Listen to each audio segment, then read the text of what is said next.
Sudewo. Nama ini lagi yang jadi kontroversi. Mari kita sedikit mundur untuk mengetahui apa saja yang pernah terjadi terkait dengan Bupati Pati Sudewo. Bulan Agustus 2025, Sudewo menaikkan pajak bumi dan bangunan pedesaan dan perkotaan atau PBBP 2 sebesar 250%. Pernyataan itu membuat warga Kabupaten Pati geram. Sudewo malah menantang siapa saja yang akan mendemo dirinya mengenai keputusan itu. Tak lama, ia menarik ucapannya dan meminta maaf atas apa yang pernah ia katakan. Minta maaf yang sebesar-besarnya atas pernyataan saya. 5.000 silahkan, 50.000 masa silahkan. Saya tidak menantang rakyat. Gelombang aksi terus bergulir hingga muncul aksi memakzulkan Sudewo. Bupati Pati Sudewo mendapatkan protes keras 13 Agustus 2025. Demo berujung ricuh. Lagi-lagi Sudewo minta maaf kepada warga, namun ia mendapatkan sambutan kurang baik. Assalamualaikum warahmatullahi wabarakatuh. Saya mohon maaf yang sebesar-besarnya. Saya akan berbuat yang lebih baik. Terima kasih. Rangkaian protes kepada Bupati Pati Sudewo tak bisa dipisahkan dari andil Aliansi Masyarakat Pati Bersatu atau AMPB. Tetap kita duduki sampai selesai, sampai acara berakhir, sampai proses sidang paripurna sudah mencapai keputusan, yaitu memakzulkan Bupati Sudewo. Kita sudah 3 bulan berjuang, cuma menunggu 1 hari kita tidak ada artinya. Rapat paripurna ini bagaimana, Mas? Ya, rapat saya sesuai dengan kemampuan hasil sidang Pati kemarin ya. Kalau berdasarkan kemampuan dalam sidang Pati kemarin ya, Bupati sudah layak lah dimakzulkan. Sebagai informasi, keadaan 2 pentolan dari AMPB yakni Supriyono alias Poto dan Teguh Istianto ditetapkan sebagai tersangka karena dinilai melakukan penghasutan untuk konvoi dan melakukan blokade Jalan Pantura Pati Juwana dalam demo di hari Jumat 31 Oktober 2025. Mereka dijerat dengan pasal 192 ayat 1 Kitab Undang-Undang Hukum Pidana atau KUHP, pasal 160 dan juga pasal 169 ayat 1 dan 2 KUHP dengan ancaman maksimal 6 hingga 15 tahun penjara. Memasuki tahun 2026 pada Rabu 21 Januari 2026, sidang untuk Supriyono dan Teguh masih dilakukan. Kembali ke Sudewo. Selasa 20 Januari 2026, Bupati Pati Sudewo dikabarkan terkena operasi tangkap tangan atau OTT Komisi Pemberantasan Korupsi atau KPK. Hal itu dibenarkan dengan pernyataan dari juru bicara KPK Budi Prasetyo. Tertangkap tangannya para pihak terduga pelaku dugaan tindak pidana korupsi di wilayah Madiun. Tadi malam 9 orang sudah dibawa ke gedung KPK Merah Putih untuk kemudian dilakukan pemeriksaan secara intensif oleh penyidik. 9 orang tersebut yang pertama adalah kepala daerah atau wali kota Madiun, kemudian 2 dari ASN dan 6 diantaranya adalah dari pihak swasta.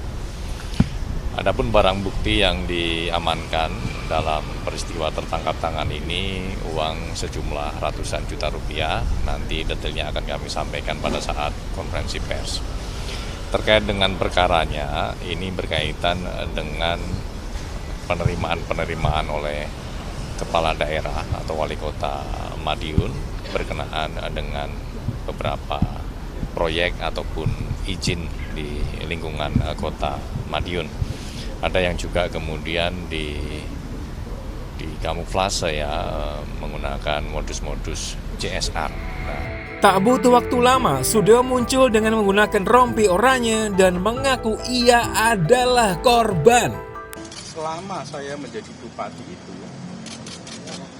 pada pengangkatan pejabat di lingkungan pemerintah Kabupaten Pati, baik eselon 3 maupun eselon 2 yang ratusan orang, termasuk pejabat di rumah sakit umum daerah dan BUMD, tidak ada satupun yang transaksional. Saya tidak menerima imbalan apa.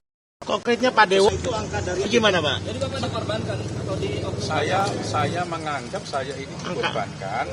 Saya betul-betul tidak mengetahui sama sekali. Dan ini saya jelaskan kepada Bapak Ibu sekalian.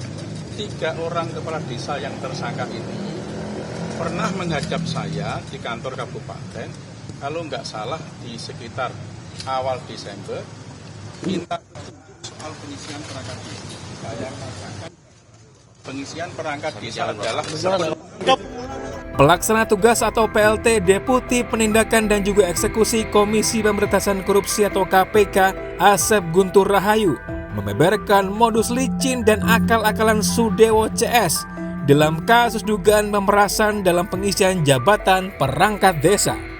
Sejak bulan November 2025 diketahui SDW telah membahas rencana pengisian jabatan perangkat desa tersebut bersama tim sesnya.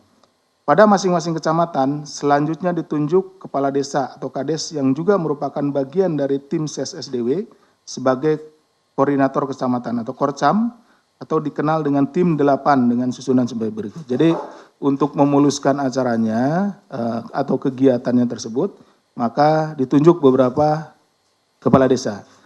Ya, itu dulunya adalah tim sukses ya. Jadi seperti itu, jadi dulu tim sukses gitu ya seperti itu. Nah, ditunjuk kembali. Ada 8 orang di sini. Yaitu Saudara SIS, Kades Karangrowo, Kecamatan Juwana, Saudara SUD, Kades Angkatan Lor, Kecamatan Tambakromo, Saudara Yon, Kades Karangrowo, Kecamatan Jakenan, Saudara IM, Kades Gadu, Kecamatan Gunung Bungkal, Saudara YY, Kades Tambaksari, Kecamatan Patikota, kemudian Saudara PRA selaku Kades Sumampir, Kecamatan Patikota, Saudara AG, Kades Selungkep, Kecamatan Kayen, dan Saudara Zion, Kades Arumanis, Kecamatan Jaken. 8 orang tersebut.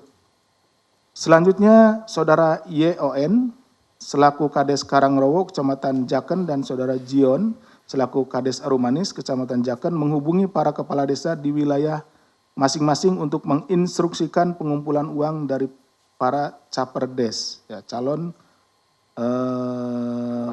perangkat desa. Tuh. Berdasarkan arahan SDW, YON dan Zion kemudian menetapkan tarif sebesar 165 juta sampai 225 juta untuk setiap calon perangkat desa. Nah, jadi setiap perangkat desa itu dimintai antara 165 sampai dengan 225 juta untuk mendaftar ya. Kemudian besaran tarif tersebut sudah di-markup oleh YON dan Zion dari sebelumnya 125 juta sampai dengan 150 juta. Nah, dari awalnya Saudara SDW itu dengan Saudara YON dan Zion dan yang lainnya yang tim 8 itu 125 sampai 150. Tetapi kemudian oleh di lapangan oleh Saudara YON dan Zion ini dinaikin ya tentunya juga untuk keuntungan mereka ya.